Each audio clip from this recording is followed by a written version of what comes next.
शिक्षण विकासाचं एक अनुकरणीय अशा प्रकारचं मॉडेल म्हणून आपल्या माणगाव शिक्षण प्रसारक मंडळाकडे बघितलं जातं. आत्ताच बोलत असताना फिजिओथेरपीच्या बद्दल पण त्यांनी सांगितलं, CSR फंडाबद्दल पण सांगितलं.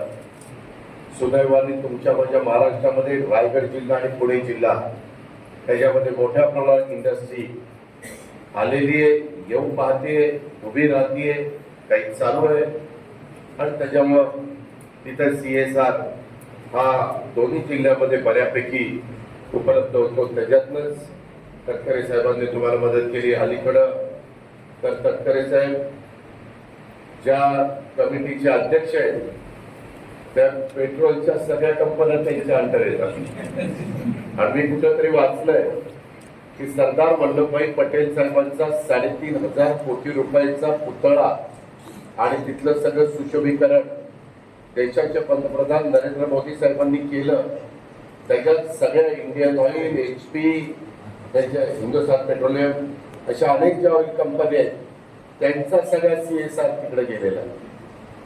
आता पंतप्रधान म्हटल्यानंतर ते सांगतील ते होणार, कारण ते प्रमुख आहेत देशाचे. पण कमिटीचे अध्यक्ष म्हणून रायगड जिल्ह्याचं सुपुत्र आज तिथं खासदार म्हणून काम करतात.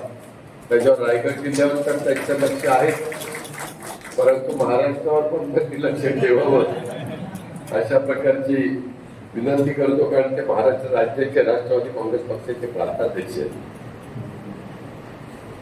एकंदरीतच या सोमवारी गेल्यानंतर मुश्रीफ साहेबांशी बोलीन फिजिओथेरपीच्या बद्दल काय परवानगीची अडचण आहे. मधल्या काळामध्ये काय झालं, फार मोठ्या प्रमाणात नर्सिंग कॉलेजेस देण्यात आली. जवळपास 400च्या पुढे नर्सिंग कॉलेजेस हे आपल्या महाराष्ट्रात दिली गेली. आता आम्ही प्रत्येक जिल्ह्यामध्ये एक मेडिकल कॉलेज आपल्या रायगडला पण मध्ये आदितीनं मंजूर करून घेतलं. प्रत्येक जिल्ह्यात सरकारी खर्चाने एक मेडिकल कॉलेज, त्याला 1,000 कोटी रुपये आम्हाला अंदाजे खर्च येतो. जवळपास निम्मे जिल्हे आम्ही कव्हर केले.